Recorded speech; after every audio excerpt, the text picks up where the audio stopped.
प्रिय विद्यार्थियों, इस वीडियो में हम क्वांटम संख्याओं का अध्ययन करेंगे। क्वांटम संख्याएं वो संख्याएं होती हैं जो किसी इलेक्ट्रॉन के बारे में उसकी संपूर्ण जानकारी प्रदान करती है। पहली है प्रिंसिपल क्वांटम नंबर। इसे स्मॉल n से रिप्रेजेंट करते हैं।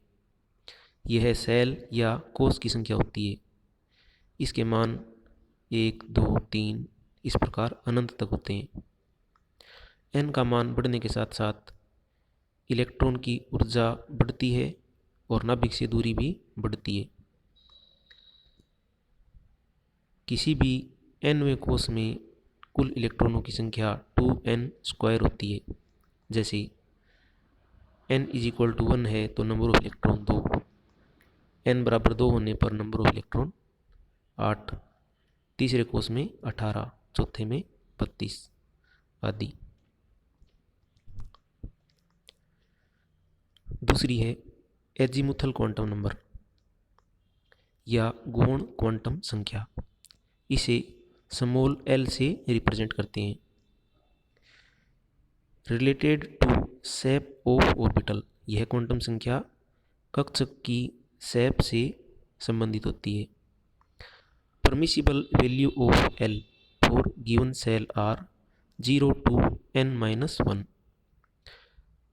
अतः किसी nवें कोष के लिए l के जो संभव मान है वो 0 से शुरू होते हैं और अधिकतम n-1 तक चलते हैं।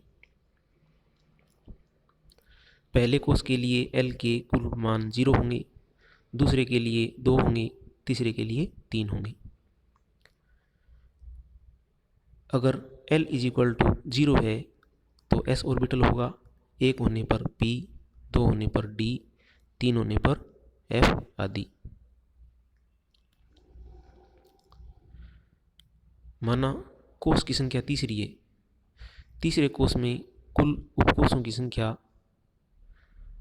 3 होती है, जिसके लिए l के मान 0, 1 और 2 होते हैं। जो सब सेल है वो 3s, 3p और 3d कहलाते हैं। इस क्वांटम नंबर की हेल्प से ऑर्बिटल एंगुलर मोमेंटम दिया जाता है, जिसका मान h/2π√L l+1 होता है।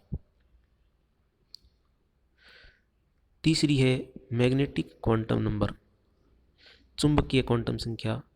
इसे स्मॉल m से रिप्रेजेंट करते हैं। सब cells are further divided into orbitals. This subdivision is represented by magnetic quantum number small m. उपकोष कक्षकों में डिवाइड होते हैं और इन कक्षकों को चुंबकीय क्वांटम संख्या के द्वारा प्रदर्शित किया जाता है। यदि l का मान 0 है तो s उपकोष होगा। इसमें एक कक्षक होता है जिसके लिए m की वैल्यू 0 होती है।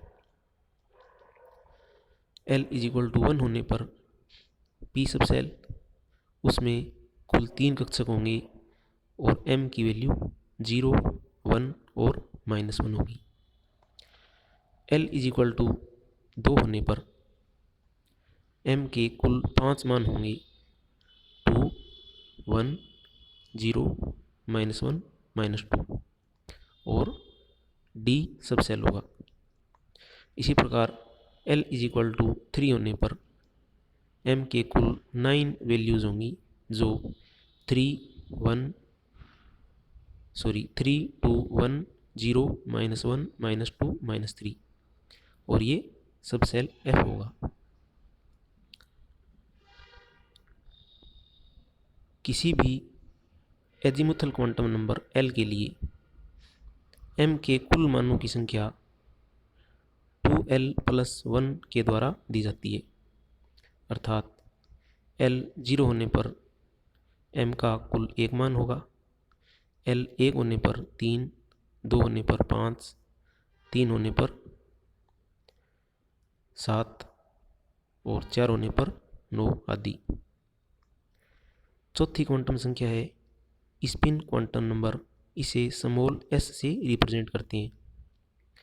जैसा कि हम जानते हैं, किसी भी ऑर्बिटल या कक्षक में कुल 2 इलेक्ट्रॉन आ सकते हैं। और वे दोनों एक दूसरे के अपोजिट स्पिन वाले होते हैं। एक की स्पिन क्लॉकवाइज और दूसरे की एंटी क्लॉकवाइज होती है। एक के लिए स्पिन क्वांटम नंबर +1/2 और दूसरे के लिए स्पिन क्वांटम नंबर का मान -1/2 होती है। Thank you.